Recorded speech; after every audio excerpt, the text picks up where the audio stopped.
Bom dia. Vamos dar início à aula de hoje, 19/7. Vamos falar um pouquinho da unidade 3 hoje, sobre pessoas jurídicas, tá?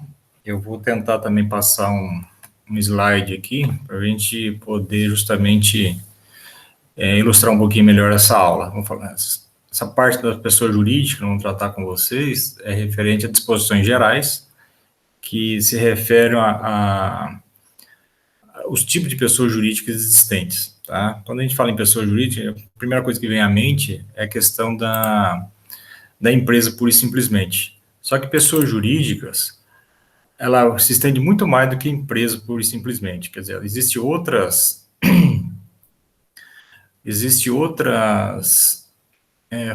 tipos, né, de pessoas jurídicas que estão além dessa condição, né?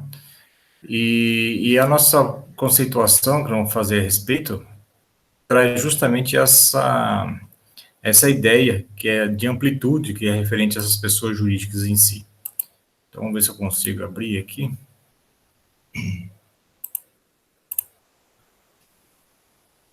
Vamos ver se aparece. Apareceu, né, Emily? Sim. Ótimo. Então, unidade 3, né, título 2, das pessoas jurídicas, capítulo 1, disposições gerais. Então, esse conceito eu peguei da Maria Helena Diniz, que é dar justamente essa ideia de amplitude do que é uma pessoa jurídica, pura e simplesmente. Então, diz lá, ela é constituída tanto de pessoas quanto de patrimônios, que visam determinados fins, que uma vez reconhecido pelo nosso ordenamento jurídico, se torna uma pessoa com direitos e obrigações. Bom, então nós podemos extrair algumas características que devem conter todo e qualquer tipo de pessoas jurídicas, tá? Primeira delas, ela é constituída tanto de pessoas naturais. Por que pessoas naturais? Porque alguém tem que representá-la, alguém tem que manifestar algo em seu nome, não é isso? Então, quando a pessoa jurídica tem responsabilidade própria, alguém manifesta isso em nome dela. Então, é necessário ter essas pessoas naturais para fazer justamente essa representação. Ou de outras pessoas jurídicas também, que podem ser incorporadas, né, na formação dessa própria pessoa jurídica. Bem como também de patrimônio, ou seja, de bens. Como nós já vimos também, esses bens vão ser tanto os bens corpóreos quanto os bens incorpóreos. Bens corpóreos, que nós já falamos, né, são aqueles bens físicos, né, que apresentam matéria, ou seja, tem materialidade, tem existência física, como uma mesa, uma cadeira, um carro, um prédio e assim por diante. Tá? Já os bens incorpóreos, mesmo que não tenham essa existência física, eles apresentam o quê? Valores. No caso, um valor jurídico, tá? Como uma ação, como uma marca, uma patente e etc. Nesse sentido, né? O próprio nome da própria pessoa jurídica e assim vai. Então, essa é a primeira consideração que se faz sobre a formação dessa pessoa jurídica frente às suas características, tá? Então, ela é incorporada dessa maneira. Uma outra característica que deve ser feita dentro da pessoa jurídica, né, é o seu reconhecimento pela própria lei. E esse reconhecimento se dá de várias formas, ou através de uma lei especial, dependendo do tipo de pessoa jurídica que está sendo constituída, ou através, né, do registro do seu ato constitutivo. O que seria esse ato constitutivo? Tanto o contrato social, como também o estatuto social dessa pessoa jurídica. Então, uma vez que se faz o registro dela, é que se dá vida a ela, tá? É que se dá a sua formação, que se dá o seu início. Então, a pessoa jurídica só dá a sua formação e seu início a partir do seu registro, do seu ato constitutivo, seja ela através de um contrato social ou mesmo do seu estatuto social. E, por fim, né, dentro das características que deve conter toda e qualquer pessoa jurídica, é a sua objetivo, a sua finalidade. Ou seja, a partir do momento que você cria uma pessoa jurídica, ela tem uma busca de um objetivo, seja lá qual for essa condição, seja para fins lucrativos, seja para fins sociais. Então, é essa a consideração que se faz referente à pessoa jurídica. Tem um propósito, tem sempre uma condição na busca de um fim, de uma finalidade em si. Ok? Então, essas são as características abrangentes que devem conter qualquer tipo de pessoa jurídica. Bom, seguindo, então, o próprio Código Civil, então, o Código ele vai já mencionar sobre essa classificação referente às pessoas jurídicas. E como é que ela pode ser constituída? Bom, é a partir do artigo 40.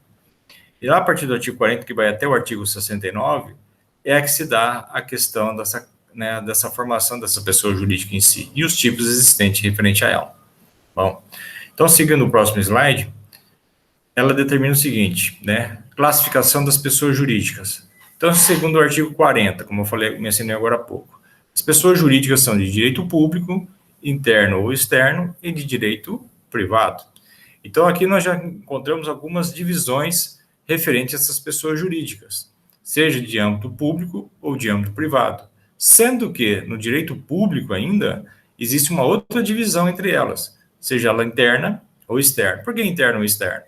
Internamente, aqui está o quê? Inserido dentro do nosso território, ok? Como está mencionado lá no artigo 41, pessoa jurídica de direito público interno, ou seja, são todas aquelas pessoas jurídicas que estão constituídas dentro do território nacional. Já as pessoas de direito público externo, são mencionadas no artigo 42, são aquelas elencadas fora do nosso território nacional, ok? Então, os tipos de pessoas jurídicas de direito público pode ser tanto interno quanto externo. Aquele que está interno, de acordo com o artigo 41, ou seja, aqueles que estão instituídas dentro do território nacional, e as pessoas jurídicas de direito público externo, ou seja, aquelas instituídas fora do território nacional, de acordo com o artigo 42. E também tem a existência das pessoas jurídicas de direito privado, e aquelas são elencadas a partir do artigo 44. Ok? Então, o Código Civil já começa, frente a essa questão das pessoas jurídicas, né, no título 2, referente a essa classificação, ou seja, esse tipo de pessoa jurídica existente. E nós já encontramos dois tipos, seja de âmbito público e de âmbito privado. E sendo que no âmbito público existe uma outra divisão, interno e externo. Bom, eu coloquei de uma maneira um pouquinho diferente, né, essas pessoas de público externo e interno, para fins didáticos só, tá? Por isso que eu alterei um pouquinho, eu coloquei o artigo 42, depois o artigo 41. Então, vamos fazer primeiro o artigo 42, tratar justamente quem são as pessoas jurídicas de público externo, porque isso facilita um pouquinho melhor esse entendimento que eu estou querendo explicar para vocês aqui, ok? Então, seguindo o próximo slide, ele determina quais são elas. Então, segundo o artigo 42, são pessoas jurídicas de direito público externo. Quem são? Os estados estrangeiros e todas as pessoas que foram regidas pelo direito internacional público. Então, a lei determina que os países, de modo geral, né, os estados estrangeiros, são considerados como pessoas jurídicas. Então, como eu falei agora há pouco, não fica restrito somente à empresa, pura e simplesmente. Então, os países também são pessoas jurídicas. Mas que tipo de pessoas jurídicas elas são? Direito público externo. Por que externo? Porque estão elencados fora do nosso território nacional. Então, se eu pegar, vamos supor, os Estados Unidos. Os Estados Unidos é considerado como uma pessoa jurídica. De que tipo? De direito público externo.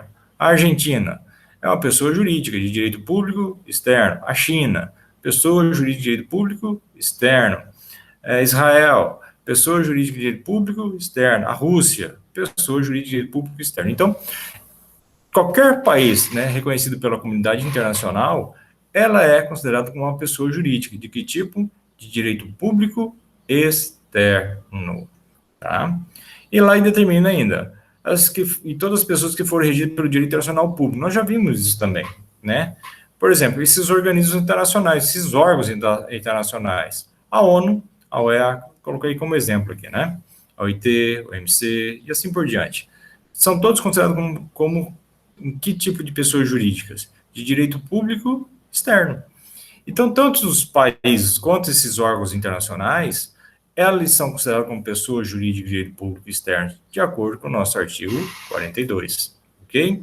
Então, aqui nós já temos uma ideia, né, de abrangência, o que é uma pessoa jurídica. Então, ela constitui, inclusive, os países, né, e esses órgãos internacionais, mas são considerados como pessoas jurídicas de direito público externo, ok? Então, essa é a consideração que se faz do artigo 42 frente a esse tipo de pessoa jurídica de direito público externo. Os estados estrangeiros, ou seja, os países, e todas as pessoas regidas pelo direito internacional público, ou seja, esses órgãos internacionais. Ok? Então, é a primeira menção dos tipos de pessoas jurídicas existentes. Ok? Bom, agora vamos falar um pouquinho do artigo 41. O artigo 41 ela tem uma particularidade, tá? Por que tem essa particularidade? Porque a gente não vai poder ficar somente restrito o que é determinado pelo direito, pelo Código Civil em si. Então, você vai ter essa ideia agora, quer ver? Artigo 41, tá? São pessoas jurídicas de direito público interno. Quem são? Inciso 1, a União. Inciso 2, os estados, o Distrito Federal, os territórios. Inciso 3, os municípios. Inciso 4, as autarquias, inclusive as associações públicas. Inciso 5, as demais entidades de caráter público criadas por lei. Além do mais, existe um parágrafo único ainda, dizendo o seguinte: salvo disposição em contrário, as pessoas jurídicas de direito público a que se tenha dado seu autoria de direito privado regem-se no que couber quanto ao seu funcionamento pelas normas deste Código. Bom, por que eu coloquei a posterior? Como eu falei agora há pouco, para a questão de fins didáticos. E você pode perceber que aqui existe uma certa complexidade referente ao seu entendimento. Por quê? Aqui ele trabalha com pessoa jurídica voltada ao direito público e, particularmente, ao direito público interno. Por que direito público interno? Porque está elencado dentro do nosso território, ok?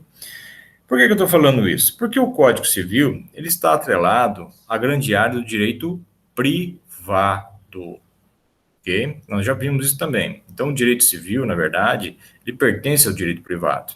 Então, tudo que for referente ao direito privado, ela tem essa condição, né, de poder nos demonstrar, né, de competência, na verdade, que ela tenha, né, para justamente elucidar qualquer, né, menção frente a essa condição do direito privado.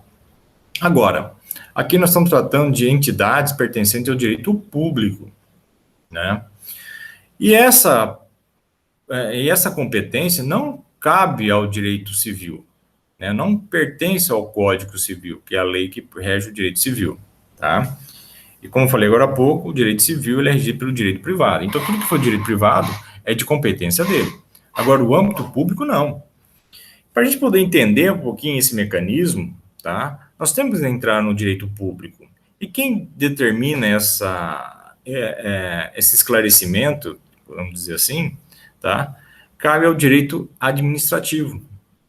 Então, nós vamos esquecer um pouquinho essa condição voltada ao âmbito privado para poder justamente o quê? Elucidar, né, essas questões voltadas ao âmbito público. Vou falar um pouquinho sobre o direito administrativo agora, então. Né? Então, vamos esquecer um pouquinho essa condição do direito privado, dado pelo direito civil, e vamos falar um pouquinho do direito público através do direito administrativo, que é ela que sim que tem essa competência para poder justamente o quê?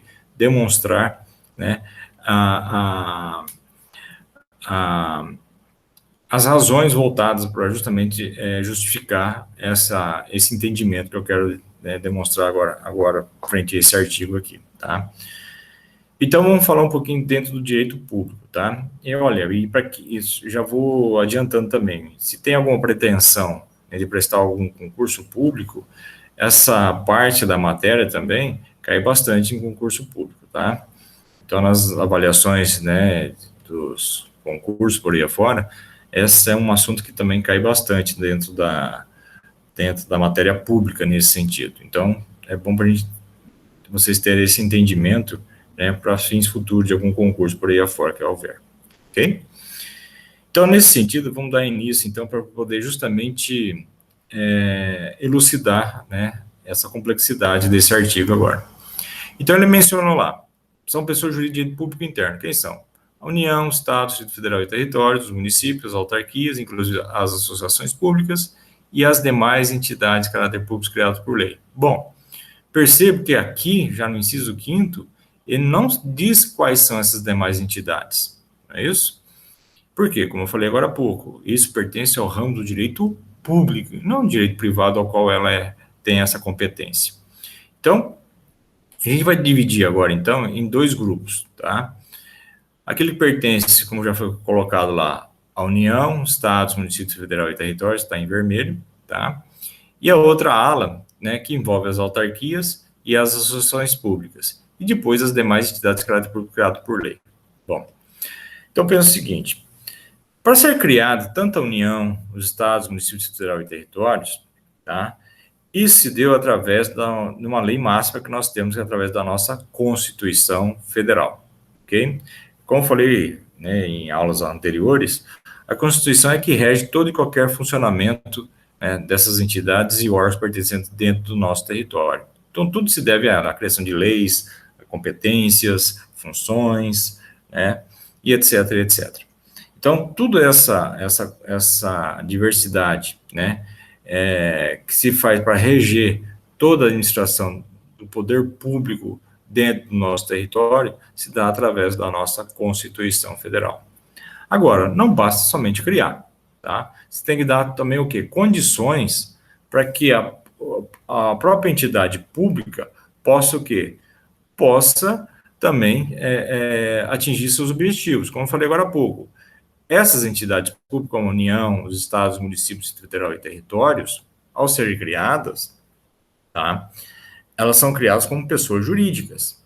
E como pessoas jurídicas, elas têm a competência, né, de atingir seus o quê? Seus objetivos, suas finalidades, como qualquer outra pessoa jurídica. Qual seriam esses objetivos e finalidades dessas pessoas jurídicas em si? É fazer o quê? O bem comum. É atingir a coletividade, a sociedade, né, com um fim social. Como atingir na questão da viabilidade de educação, né, moradia, saúde, segurança, e etc, etc. Como está mencionado lá no próprio código, na própria Constituição Federal, tá?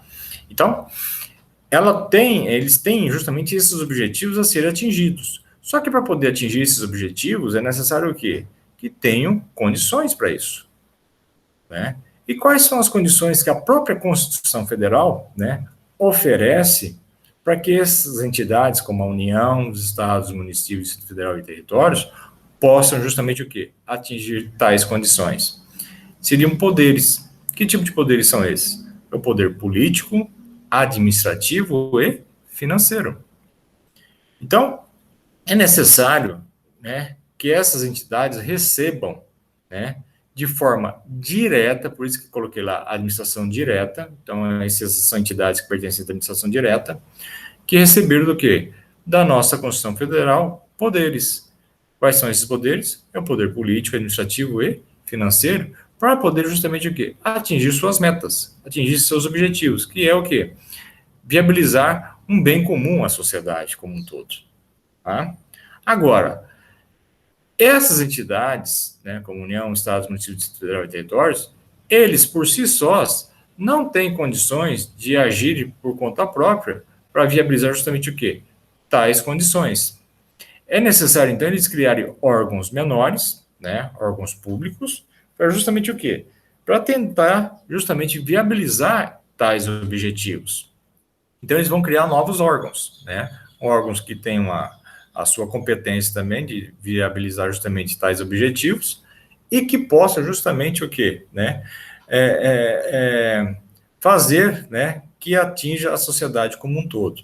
Agora, não basta somente criar, como falei agora há pouco, é necessário também dar o quê? Condições, ou seja, atribuir também a esses órgãos menores poderes. Que tipo de poderes que eu falei agora há pouco? Poder político, administrativo e financeiro, dos quais eles receberam diretamente da Constituição. Agora, a forma de atribuição desses poderes a esses órgãos pode ocorrer de duas formas. Ou de uma forma desconcentrada, ou seja, desconcentração de poderes, ou de uma forma descentralizada, ou seja, uma descentralização de poderes. Ok? Então, vou repetir. A Constituição Federal, tá, é o órgão, é a legislação máxima que nós possuímos para o quê? Para criar justamente essas entidades, né, que visam a atingir a sociedade como um todo. Então, ele vai ter que criar o quê? Entidades públicas. Quais são as entidades? A União, os estados, os municípios, Distrito Federal e territórios. Mas não basta somente criar, é necessário também o quê? Dar condições para que essas entidades possam justamente o quê? Atingir seus objetivos. Por quê? Porque essas entidades são criadas como pessoas jurídicas. E como falei agora há pouco na nossa conceituação de características que possui cada pessoa jurídica, quais são? É visar sempre o seu objetivo, é atingir sua finalidade. E que para que isso ocorra é necessário o quê? Dar condições. E quais são as condições criadas pela Constituição Federal para justamente essas entidades atingirem seus objetivos? é oferecer, ofertar justamente o quê? Poderes. Quais são esses poderes? O poder político, administrativo e financeiro. Ok? Bom, nesse caso, esses órgãos, essas entidades, né, desculpa, vai o quê? Né, ter que criar novos órgãos, órgãos menores, para justamente o quê? Viabilizar essa condição. E esses órgãos menores, cada um com a sua especialidade, com a sua competência, também tem o quê? A necessidade de receber poderes. Quais são esses poderes? O político, administrativo e financeiro. Ok? Nesse sentido, a forma de atribuição que as entidades, a administração direta, né, que receber diretamente da Constituição tais poderes, tá, vai atribuir a esses órgãos menores criados por elas, né, de duas formas. Ou de uma forma desconcentrada, ou seja, desconcentração de poderes, ou de uma forma descentralizada, ou seja, descentralização de poderes. Se for criado de uma forma desconcentrada, ele vai atribuir poderes a órgãos que ainda pertencem ao quê? Ao núcleo da administração direta, ou seja, as entidades que deram sua origem à sua formação. Por exemplo, as secretarias. As secretarias, os ministérios, vamos pegar os ministérios primeiro. Os ministérios. Os ministérios só podem ser criados por quem? Pela União, tá? Então, existe o Ministério do Transporte, o Ministério da Educação, o Ministério da Segurança, né, da Justiça, etc, etc, tá? Esses ministérios, né, esses órgãos menores, foram criados pela nossa União e receberam o poder de uma forma o quê? Desconcentrada. O que significa isso? Significa que eles ainda o quê? Pertencem ao núcleo da administração direta, à União. Ou seja, existe uma relação de dependência em relação à sua entidade que deu sua origem, a sua formação. Então, se eles cometerem alguma irregularidade, né, alguma ilicitude, né, por parte, né, de algum membro do Ministério, vamos dizer assim, pode recair essa corresponsabilidade a quem? A quem deu sua origem, sua formação, ou seja, né, a própria União. Então, ela fica corresponsável, né, pelo órgão que ela criou, porque ela atribuiu a ele um poder de forma desconcentrada. Ou seja, existe uma dependência em relação à entidade, né, que deu sua formação, a sua origem. Isso vale tanto para os ministérios, para as secretarias, pelos departamentos e também aqui pelos gabinetes, certo? Então, todos esses órgãos menores foram criados, né, através de uma forma o quê? Desconcentrada. Então, eles têm uma relação de dependência em relação à entidade que deu sua formação e sua origem, seja a União, Estados, municípios, federal e territórios. Então, eles estão atrelados um ao outro nesse sentido, tá? Então, qualquer entidade da administração direta fica corresponsável, né, pela atitude, pelos atos provocados por quem? Pelos órgãos, né, que foram dados a poder de forma desconcentrada nesse sentido. Diferente que ocorre de uma forma descentralizada. Ou seja, na descentralização de poderes, existe uma certa ruptura em relação à administração direta, ou seja, a entidade da administração direta que deu sua formação e sua origem. Tanto que, ao eles receberem os poderes que foram atrelados a eles também para atingir seus objetivos, quais são esses poderes? O poder político, administrativo e financeiro, eles recebem o quê? De forma indireta, por isso que são considerados como órgãos da administração indireta, porque receberam indiretamente da Constituição tais poderes, tá? Porque passa pelo crivo da administração direta para justamente receber tais condições. Porém, os seus atos, tá, são manifestados de forma independente em relação à administração direta. Quem faz parte justamente desse grupo? Bom, além das autarquias, depois a gente vai falar o que é uma autarquia, tá? E das associações públicas, que foi já mencionado no inciso 4, né, do artigo 41, nós temos também as entidades que fazem parte de caráter público criadas por lei. Quais são as demais entidades? Bom, como foi colocado lá, tá? As fundações públicas, tá? As empresas públicas e as sociedades de economia mista. Então, todos esses são órgãos, né, pertencentes à administração pública, ou seja, do direito público interno, porém, eles agem de uma forma o quê? Né? Independente. Por que eles agem de uma forma independente? Porque eles têm independência em relação à administração direta. Porque eles receberam o poder de uma forma descentralizada. Ou seja, eles agem por conta própria. Ou seja, se eles cometerem alguma irregularidade, alguma ilicitude frente aos seus atos, eles, em princípio, devem o quê? Responder por elas. Tá? Então, são algumas características que abrangem justamente esses tipos de órgãos, tá? Porque eles receberam justamente o quê?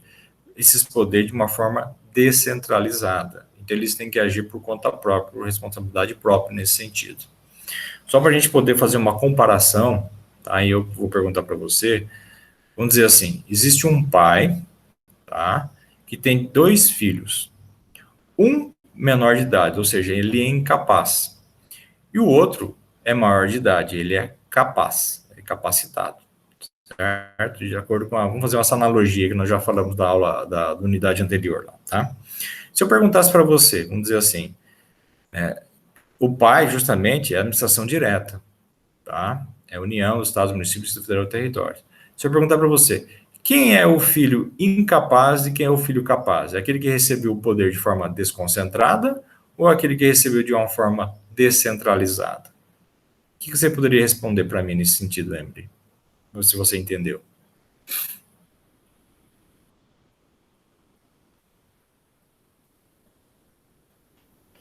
Quem é o filho Quem que é o menor? incapaz e o capaz? Eu acho que o incapaz é desconcentração e o capaz é descentralização. É isso aí, tá? Você matou a charada, tá? Então, o filho menor é aquele filho que está dependente, né? Dependente do pai. Então, é aquele que está o quê? Recebeu o poder de uma forma desconcentrada. Então, acho que fica fácil, né, esse forma de entendimento, né? Já o descentralizado é o filho capaz, que ele é independente, ele é maior de idade, ele resolve seus próprios problemas nesse sentido. Então, essa é a consideração que a gente faz referente a esse tipo de atribuição de poderes, seja de uma forma desconcentrada ou seja de uma forma descentralizada. Se fazendo essa analogia, acho que fica muito mais fácil esse entendimento também, tá? Então, sempre lembrar, o filho incapaz, ou seja, o menor de idade, é aquele filho dependente, que depende dos pais, não é isso? Então, ele é aquele que recebeu o poder de uma forma desconcentrada. Já o filho maior é um filho independente. Então, é aquele que recebeu o poder de uma forma descentralizada. É a própria administração indireta nesse sentido. Isso não quer dizer que também não possa recair alguma responsabilidade aos pais, caso esse filho independente faça alguma besteira, alguma ilicitude, por exemplo. Como acontece também entre as pessoas físicas. Por exemplo, esse filho maior pega e engravida a namorada, mas ele não tem condições de arcar com a responsabilidade de cuidar desse filho. Essa responsabilidade pode recair a quem, né, nessa condição? Aos pais que geralmente têm essa condição, certo? E aqui também não é diferente. Uma vez que essa administração indireta, que recebeu o poder de uma forma descentralizada, não tenha mais condições de arcar com sua própria responsabilidade, isso pode respingar também essa responsabilidade à própria administração direta também. Então, isso também ocorre entre as pessoas jurídicas também, essa responsabilidade, essa corresponsabilidade também, né? Mas, em princípio, ficamos nessa ideia, que na administração indireta, que recebeu os poderes de uma forma descentralizada, esses terão que arcar com sua própria responsabilidade pelos seus atos nesse sentido. Ok? Então, é essa consideração que eu faço, né, referente a esse tipo de atribuição de poderes, seja de uma forma desconcentrada ou de uma forma descentralizada. Ficou alguma dúvida nesse quesito aí, Emily? Que você queira manifestar?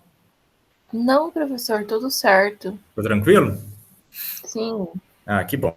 Então vamos dar a sequência, tá? Beleza? Bom, além desse artigo 41, então, né? Só para mencionar, tá? Então, os poderes oferecidos pela Constituição Federal para as pessoas jurídicas possam que atingir suas finalidades.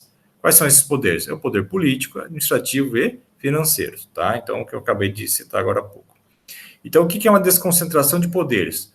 quando a pessoa jurídica criada está atrelada de forma conjunta à administração direta, cuja responsabilidade de seus atos recai à própria pessoa jurídica da administração direta que lhe deu origem, ou seja, essa relação de dependência que eu falei agora há pouco, né, o filho menor, ok?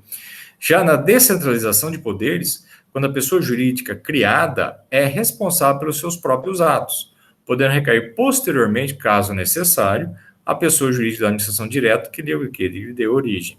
Então, é aquela coisa, é o filho maior de idade, tá? Que responde pelos seus próprios atos. Mas não quer dizer também, caso ele não tenha condições, não possa também respingar também essa consideração de responsabilidade à própria pessoa jurídica que deu sua origem também, no caso da administração direta, nesse caso. Ok? Então, essas são as considerações que eu faço referente a esse artigo 41. Vamos ver se eu consigo passar o próximo slide para a gente poder trabalhar um pouquinho já ainda nessa consideração, ok? Vamos falar um pouquinho sobre as autarquias e etc, etc. Então, vou parar essa aqui. Vamos ver se eu consigo mencionar outra.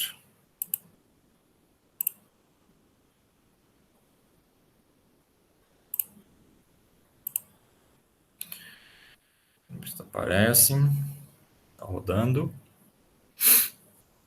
Beleza. Então, agora vamos falar um pouquinho do que é uma autarquia propriamente dita, tá? Para a gente poder desmembrar um pouquinho essas considerações que eu mencionei nesse artigo 41, tá ok?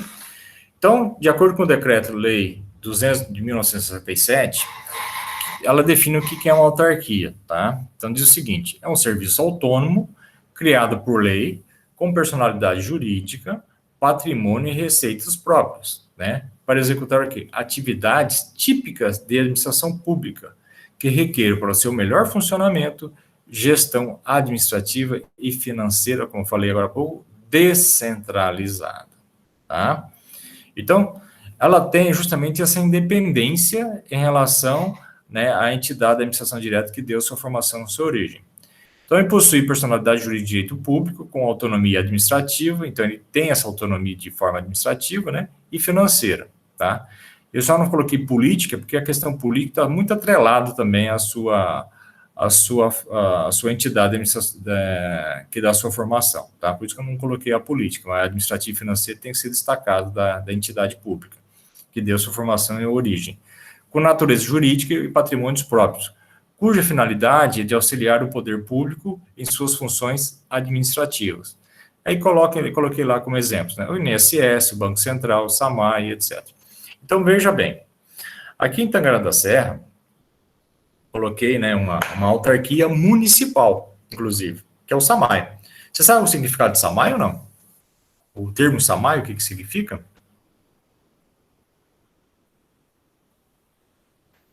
Ai, professor, não lembro, não. Sei que é da água, mas... É isso mesmo, é da água. Veja bem, olha só que eu falei dessa questão da autonomia, né? Lembre de fazer associação autarquia com autonomia, tá? Que autonomia eu estou falando? Tanto administrativa quanto financeira, tá? Esquece a questão política, porque o político está sempre escolhendo quem faz parte do contexto dessa autarquia em si, quem é o diretor e etc, etc, né? Quem representa justamente essas autarquias. Então, SAMAI significa tem a seguinte condição da sua sigla, né? Serviço, olha só, autônomo, municipal de água e esgoto. Olha só a autonomia que eu acabei de citar, né? Serviço autônomo, municipal de água e esgoto. Por que serviço autônomo? Porque ele vem auxiliar justamente o quê? O município para justamente o quê? Gerar, né, o atendimento de água e esgoto. Olha a finalidade, o objetivo. Então, atender água e esgoto para toda a população, de Tangará da Serra, por exemplo, né? Então, ele tem justamente esse significado, né? Justamente até no próprio nome dela, né? Essa autonomia, serviço autônomo. Então, ela tem autonomia em frente a quem? Ao município, para poder justamente o quê? Atender a sua finalidade, seus objetivos, que é viabilizar água e esgoto para todo cidadão de Tangará da Serra, nesse sentido. Então, ele é um órgão o quê? Descentralizado, né? Porque ele recebeu esses poderes de forma descentralizada, então ele tem o quê? Essa autonomia. Então ela responde justamente com essa responsabilidade de atingir tais objetivos, que é viabilizar a água e esgoto para Tangará da Serra. Você entendeu? Então essa é uma consideração que se faz sobre a questão da autarquia. Só para a gente ilustrar, tá? Antes de ser autarquia, né, antes de ser SAMAI, na verdade, aqui era DAI. Você sabe qual que era o significado de DAI ou não? Não, professor, eu só peguei Samai. Você pegou SAMAI? Eu sou mais antigo, então eu sei. DAI, na verdade, é um departamento. Aí agora você tem que saber, é um órgão desconcentrado ou descentralizado? Como departamento?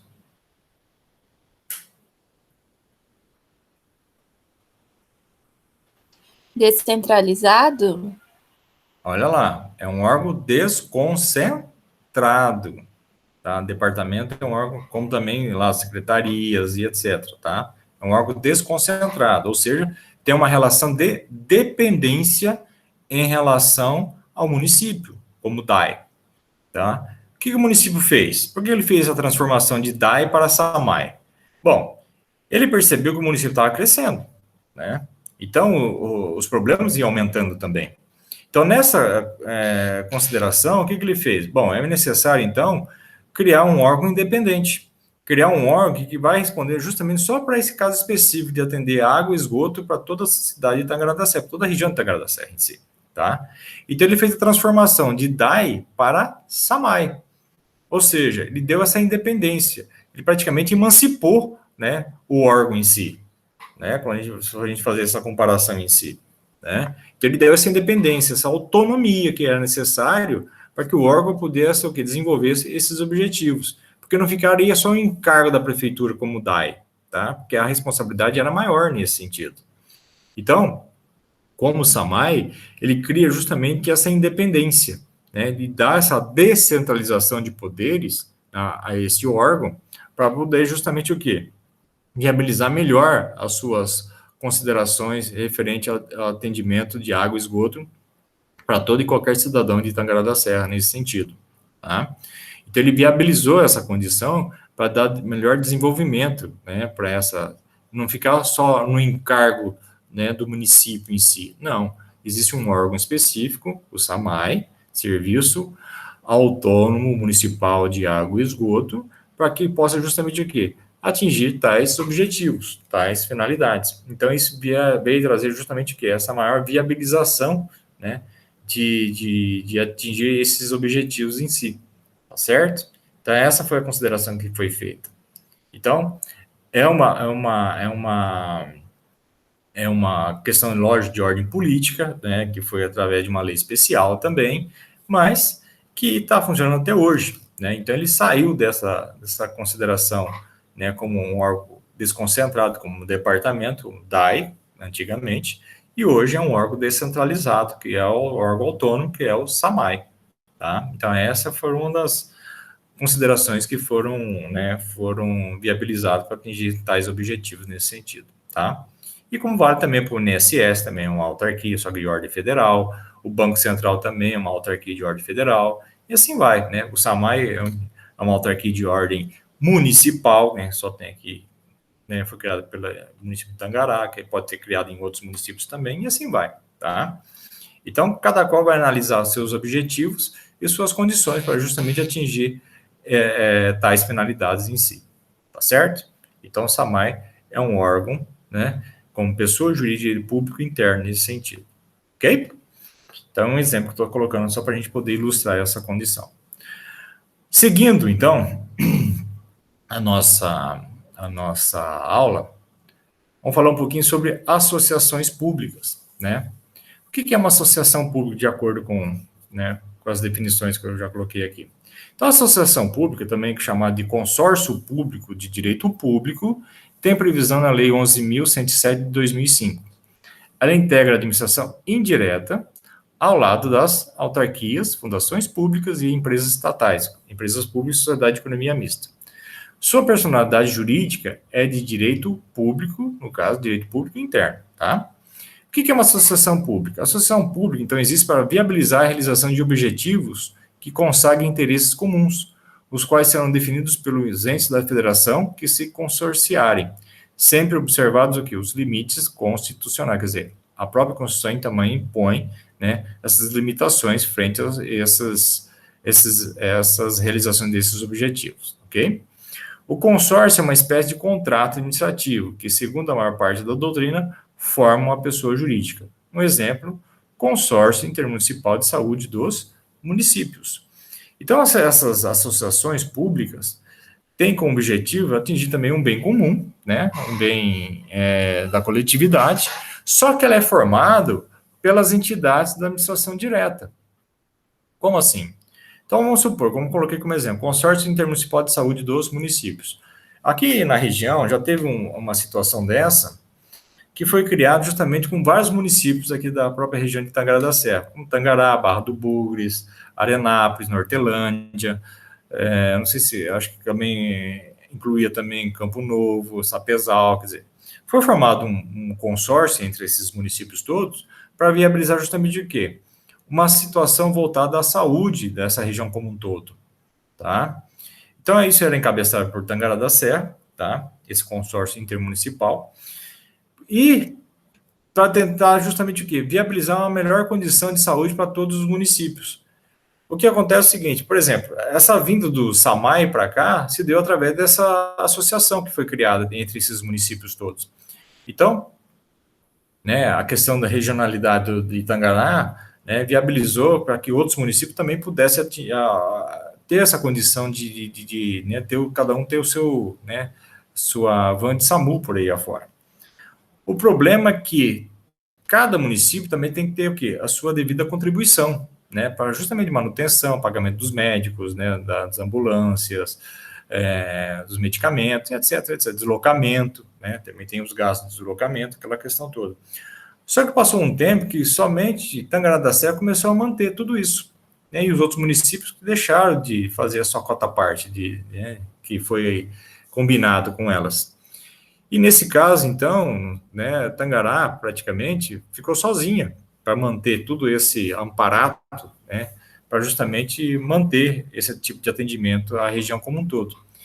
E aí acabou se desfazendo, justamente, né, porque Tangará falou, não, já que ninguém vai participar, né, vai contribuir com a sua cota parte, então vou ficar, né, só com Tangará com a responsabilidade para fazer somente a região que pertence ao território dela.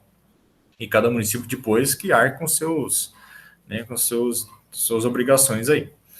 Então acabou praticamente de ser desfeita esse tipo de associações, mas essa é o objetivo dela, é que vários municípios, né, possam, não só municípios, como estados, seja lá quem for, tá, que possam se unirem para poder justamente viabilizar uma melhor condição, né, de atendimento à sociedade como um todo, tá.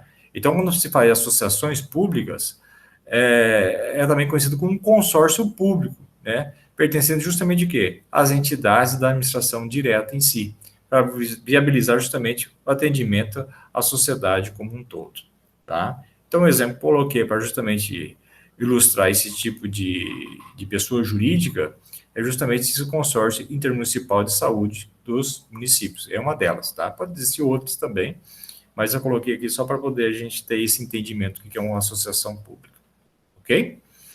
Bom, dando sequência, vamos falar de uma outra pessoa jurídica, né, que foi mencionada lá nesse artigo, no inciso 4, aliás, no inciso 5º, né, que faz parte justamente da administração indireta, que é chamada de fundações públicas. Só para ilustrar, existe tanto fundação pública como fundação privada, tá? Mas isso vai caber depois quando a gente falar sobre a classificação das pessoas jurídicas de direito privado. Bom, o que é uma fundação pública, então? Diz lá, é um dos tipos de instituições dotadas de personalidade jurídica que compõe a própria administração indireta do Estado, tá? Então, ela tem personalidade própria também. E faz parte da administração indireta, como já foi citado anteriormente. O que é uma fundação pública? Então, tá lá. Fundações públicas são entidades sem fins lucrativos, quer dizer, seu fim é um fim social, então não visa lucro, tá? constituídas para um fim específico de interesse público. Quais são esses interesses? Pode ser educação, saúde, cultura e pesquisa, né, por exemplo, tá? Então, as fundações públicas compõem a administração indireta e se submete às regras da administração pública pertinentes à sua personalidade jurídica.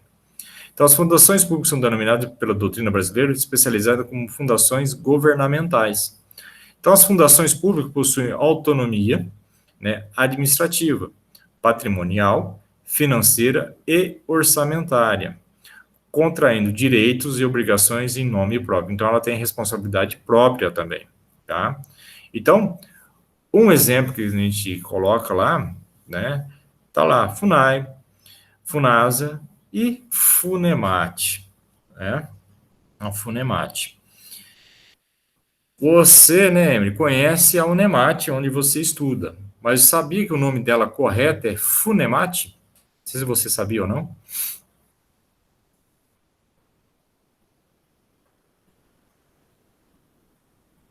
Emily. Eu já escutei falar, professor, mas não sabia que chamava FUNEMAT, achei que era só UNEMAT, mas já escutei falar. Pois é, né? Ela é FUNEMAT porque ela é uma fundação pública, tá? Então, ela é um órgão, né, criado pelo Estado, né, pelo governo do Estado do Mato Grosso, tá? Mas ela foi criada como uma fundação. Qual que é o propósito dela? É atingir o seu objetivo na forma educacional, né? De ensino superior, de qualidade, gratuita, aquela questão toda, tá? Então, ela foi criada como uma fundação, tá? Então, ela não visa um fim lucrativo, ela visa um fim social, que é a educação superior, tá? E atingir todas as localidades do estado de Mato Grosso, né? Para justamente o quê? Dar essa condição de educação superior a todo qualquer local aí na região de Mato Grosso, tá? Então, é destacado uma determinada parte de um patrimônio, né, do estado, né? Para justamente o quê? Dar condições para justamente de ampliar, dar manutenção de pagamentos de despesa que se tem frente a essa fundação, no caso da FUNEMAT em si, tá? Para poder justamente atingir tais objetivos, né? Então, ela pode ter o patrimônio próprio, ela pode ter essa autonomia de forma administrativa, porque quem escolhe os reitores, né, os seus administradores, né, como chefe de departamento, né, chefe de faculdade, diretor de faculdade, e etc., né, quem faz parte dos membros colegiados, por aí afora, é a própria instituição, tá? Agora, essa consideração, né, se faz através dessa autonomia que se dá justamente à instituição em si, tá? Só que a gente está muito atrelado, isso vale para qualquer fundação, tá? Seja ela pública ou privada, a questão financeira. Essa questão financeira da fundação, ela é muito importante, por quê? Porque é uma relação de dependência, né, em relação à administração direta que dá sua formação e sua origem. Então, essa autonomia que eles falam, né, da questão financeira, isso é praticamente inexistente. Por quê? Porque seja qualquer fundação, seja ela pública ou privada, né, depois não fala da fundação privada também, que é a relação aí do particular em si que vai fazer essa criação, está muito atrelado na questão da dependência financeira também, como nós temos, né? Como a Nemat tem, e tem essas dificuldades nesse sentido, porque ainda mais que foi agora diminuída essa porcentagem, né, atribuída a ela nesse sentido, porque a gente estava muito atrelado na questão daquilo que o Estado arrecadava, né, na porcentagem que o Estado arrecadava, hoje não, né,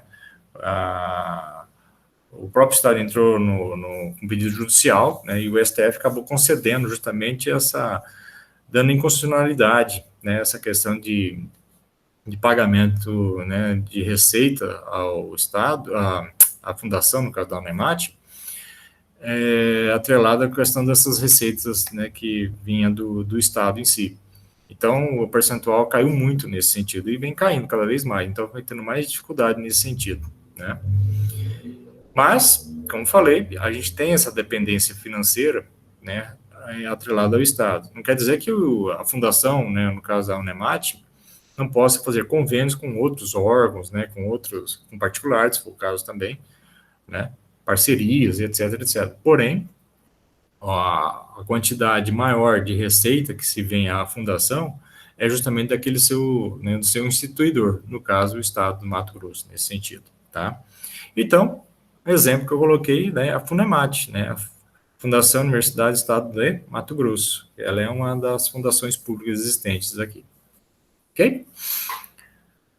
Bom, todas essas, né, órgãos que eu citei agora há pouco, autarquias, associações públicas e fundações públicas, tá?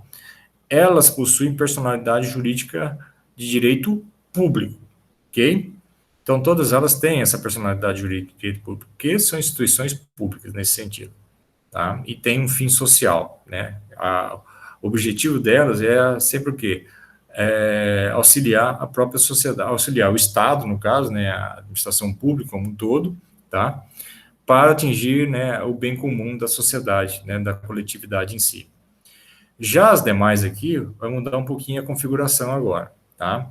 Então, por exemplo, empresas públicas, tá? Empresa pública, está dizendo lá, é a pessoa jurídica com personalidade jurídica de direito privado.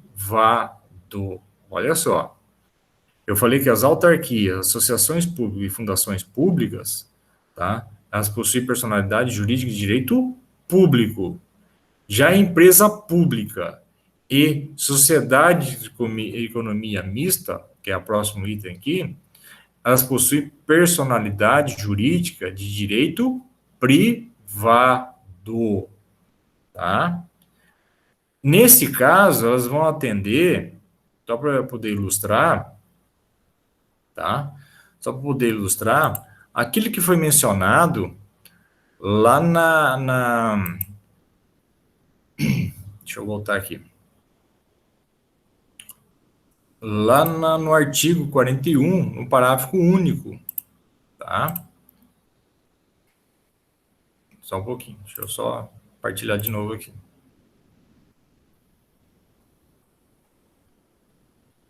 Aqui. O que diz o parágrafo no artigo 41? Salvo disposição em contrário, as pessoas jurídicas de direito público, quais são elas? Empresas públicas e sociedade de economia mista. A que se tenha dado estrutura de direito privado, é o caso dessas duas, rege no que couber quanto ao seu funcionamento pelas normas desse código, tá?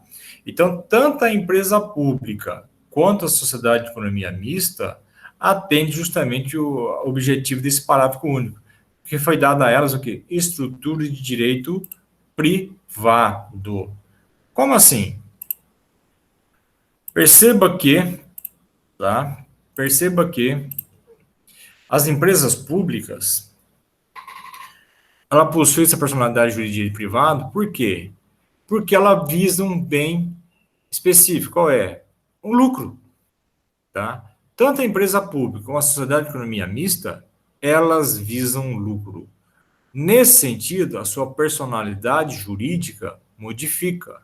E elas são pessoas jurídicas de direito público, porém, possuem personalidade jurídica de direito privado. Porque, seja a empresa pública ou a sociedade de economia mista, elas visam lucro, tá? Então, todas elas têm essa questão voltada à lucratividade em si. Então, veja bem, tá lá, empresa pública, a pessoa jurídica com personalidade jurídica de direito privado, administrada exclusivamente pelo poder público, com capital social 100% público. Essa é a diferença referente à sociedade de economia mista. Como foi falado, na empresa pública, o capital é 100% público. Já numa sociedade de economia mista, ela possui dois capitais, tá? Um capital, tanto que ela é conhecida como mista, o capital público e privado, tá? Mas vamos ficar atrelado no público ainda, tá? Então, capital 100% público, instituído por um ente estatal, com uma finalidade prevista em lei e sendo de propriedade única do Estado. A finalidade pode ser de atividade econômica ou de prestação de serviços públicos, tá? Então, ela tem essas duas situações, mas ela tem uma atividade econômica. Geralmente, empresas estatais são criadas para administrar recursos estratégicos do país e garantir que a população tenha acesso a eles. No Brasil, esse tipo de empresa é regulamentado pela Lei das Estatais, a 13.303 de 2016. Por se tratar de uma empresa do governo, a Justiça Federal é responsável para julgar quaisquer irregularidades dessas empresas. O Quem faz parte dessa consideração? Por exemplo, os Correios, a Caixa Econômica Federal, são todos aqui empresas públicas, tá? Estas visam lucro. Então, o capital é 100% público, tá? Lógico, hoje está tendo muitas privatizações, né? A Eletrobras é uma delas também, que agora também é uma empresa pública, mas que está já para viabilizar também uma mudança, né, dessa consideração, quer dizer, deixar de ser uma empresa pública para se tornar uma empresa privada, pura e simplesmente, tá? Então, é uma empresa, o que é empresa pública? Ela tem um capital social 100% público, quer dizer, todo o capital investido nela é do Estado, é do governo, tá? Seja o governo estadual, federal, né, municipal, seja lá quem for que tem essa responsabilidade em si de criar esse tipo de empresa pública. Mas ela visa justamente o quê? Né? Para administrar recursos estratégicos, né, de toda e qualquer entidade da administração pública. E ela tem justamente essa característica da sua personalidade. Qual é? Que ela possui personalidade jurídica de direito privado, diferente das outras três anteriores. Por isso que eu coloquei naquele parágrafo único do artigo 41. Né? As pessoas de direito público, no caso, né, que eu estou mencionando, mas que tenha dado estrutura de direito privado, essa empresa pública, a Sociedade de Economia Mista, ela tem estrutura de direito privado. Por isso que ela possui o quê? Personalidade jurídica de direito privado, tá? E que isso caracteriza? Justamente essa questão da voltada para a lucratividade, tá? Tanto a empresa pública como a Sociedade de Economia Mista, elas têm esse perfil de atingir o quê?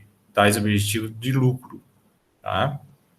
Apesar que tem muita empresa pública quase falindo por aí afora, não trazendo prejuízo, né? Mas ela funciona como qualquer outra empresa. Quando você cria uma empresa, você cria o quê? Para visar lucro. Sempre isso.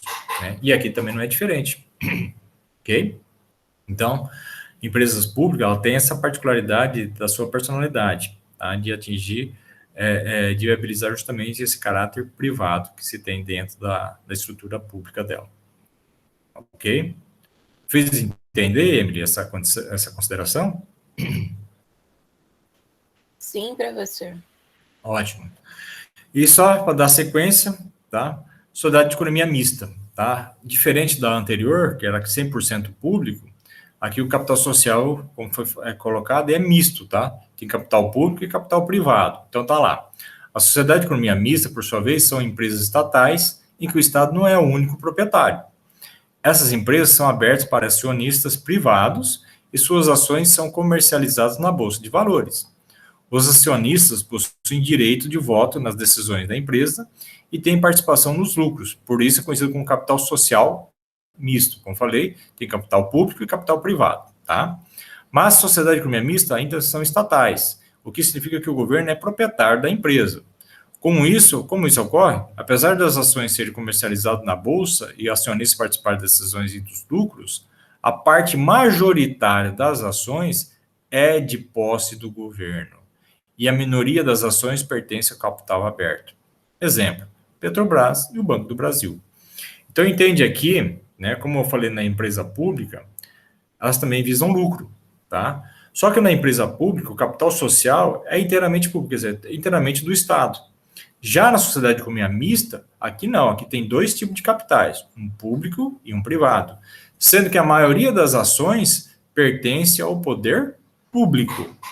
E a minoria é lançada ao mercado, né, nas ações, por exemplo, né, é lançada ao mercado, nas bolsas de valores, né, numa cota mínima, né, a mínima cota, para justamente os particulares poderem também ter essa viabilidade de pertencer também a esse tipo de sociedade. Né, mas eles não vão ter o controle. Quem tem o controle de administração é sempre o poder público, ok? Então, essa é a diferença referente à sociedade de economia mista. Na sociedade de economia mista, que eu falei agora há pouco, tá?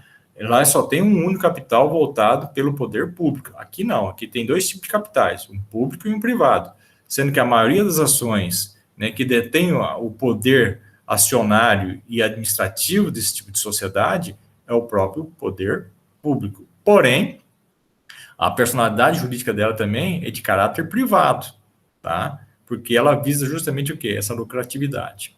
Tudo bem? Mas ela é uma empresa, né, de âmbito público. Então, Então, resumindo, tá? As autarquias, associações públicas e fundações públicas, tá? Como elas têm um fim social, a grosso modo, só para a gente poder ilustrar, tá? Elas, né, têm personalidade jurídica de direito público. Já as empresas públicas e sociedade de economia mista, estas vai atingir justamente o objetivo do parágrafo único do artigo 41, né? Mesmo sendo pessoa jurídica de direito público, né? Só que dão estrutura de direito privado a elas, porque elas visam justamente essa lucratividade. Então, muda, então, o quê? A sua personalidade jurídica, a sua natureza jurídica, ela passa a ser o quê? Personalidade jurídica de direito privado, tá? Apesar que são empresas públicas, são, né, são entidades de caráter público nesse sentido, tá ok? Então, essas são as diferenciações. E aqui, né, especificamente, são em relação às suas cotas, né? Quais são as suas cotas? Tanto tem as cotas pertencentes ao âmbito público, que é a sua maioria, tá? E existem aquelas cotas pertencentes ao âmbito privado, que é a minoria. Então, se eu perguntasse para você assim, fosse uma pergunta de prova, tá? Eu tenho uma empresa que possui 2 capitais, um público e um privado, tá? Nesse sentido, só que o capital privado, né, pertencente ao âmbito privado, é maior que o no público. Aí eu pergunto, isso é uma sociedade de economia mista? Sim ou não, Emily? O que você me falaria a respeito? Mas no público, o senhor falou? Mais privado. Não. Não é mesmo, tá? Só para a gente ilustrar, isso é uma empresa privada, tá? Isso é uma empresa privada. Quando você tem 2 capitais, um público e um privado, só que a maioria das suas pertence ao âmbito privado, ela é uma empresa privada. Por exemplo, a Vale, né? Antes ela era a Vale do Rio Doce. A Vale do Rio Doce antigamente era uma sociedade de economia mista, só que o governo vendeu parte das suas cotas e atribuiu ao âmbito privado, né, ao capital privado. Então, a maioria das ações pertence ao âmbito privado hoje, tanto que ela é considerada, então, uma empresa privada, tá? Então, hoje ela é uma empresa privada, apesar que ela tem esses 2 capitais. Só que o controle das ações, né, o controle acionário da administração em si, pertence ao âmbito privado, por isso que ela é considerada como uma empresa privada, tá? Então, isso é uma pegadinha de concurso também. Então, geralmente, os questionamentos, né, desses concursos, né, justamente tem essas pegadinhas. Ah, uma empresa foi criada com 2 capitais, sendo um público e um privado, sendo que a maioria das ações pertence ao âmbito privado. Ela é uma sociedade de economia mista? Não, não é pegadinha.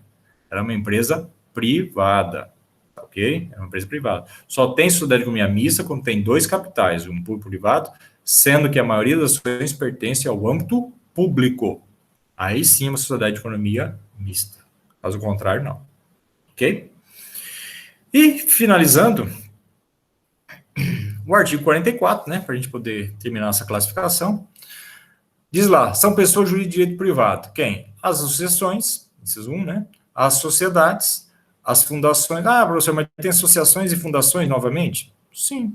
Só que aqui, no caso, são associações privadas e fundações privadas. Tá ok? As organizações religiosas, os partidos políticos e as empresas individuais de responsabilidade limitada, também conhecido como EIRELI, tá?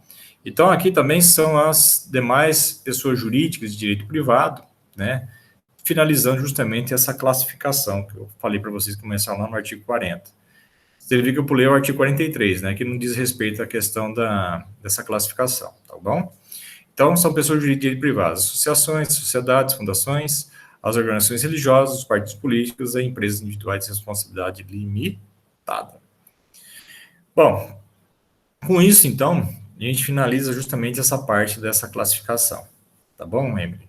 Ficou alguma dúvida com você a respeito disso?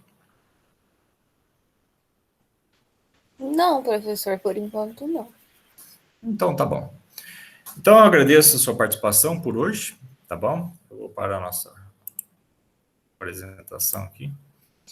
E esperamos, vamos ver, sei não, acho que vou ter que dar uma aula extra para você, porque você está um pouquinho atrasado em relação, né, porque eu tive uma falhinha aí no momento aí, Talvez eu tenha que fazer um no meio do, não sei se é no sábado mesmo, alguma coisa assim, né? Não sei, ainda vou ver, tá? Até quando você sabe que vai a nossa aula ou não? Você tem uma ideia?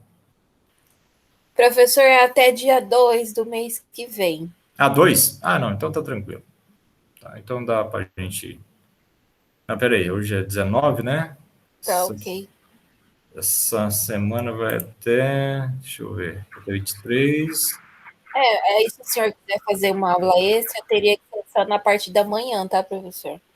Não, tudo bem. Eu acho que vai ter que fazer lá pro dia. Qualquer dia para você ou tem que ser no dia 24 especificamente? Porque o dia 24 é sábado. Você. Dia 24 não, professor, pelo amor de Deus. Dia 24 é meu aniversário. Ah, Eu não quero é? estudar, né? Então, deixa eu dar os parabéns já antecipado para você, então. Parabéns, então, para você. Já, tá? É. Já vou antecipando. Pode ser quarta, pode ser quinta de manhã, Não pode quarta não vou poder, ser porque eu amanhã. tenho. Pode ser amanhã? Talvez a gente faça amanhã, hein? Amanhã. Pode, amanhã. Pode ser amanhã, então. Na parte da manhã, né? Aham. Nesse mesmo horário, 7 horas, então? Sim, Beleza, porque quarta eu tenho banco, então não dá para eu fazer na quarta. Mas então eu faço amanhã, então. tá ok, professor. Tá Aí o combinado. senhor vai mandar o link? Vou mandar o link, tudo certinho. Vou mandar lá a notificação, lá pela notícias, tudo certinho, tá bom? Pode ficar tranquilo. Tá ok. Então, Emily, eu agradeço, tá? Pela sua participação. E encerramos, então, a aula de hoje, então. Um abraço, boa semana, né? Quer dizer, até amanhã, então, né? E, mais uma vez, feliz aniversário para você. Mas eu falo amanhã de novo para você. Tá ok, professor. Tenha um bom dia e uma boa semana. Você também. Tudo Até bom. amanhã. Tchau, tchau.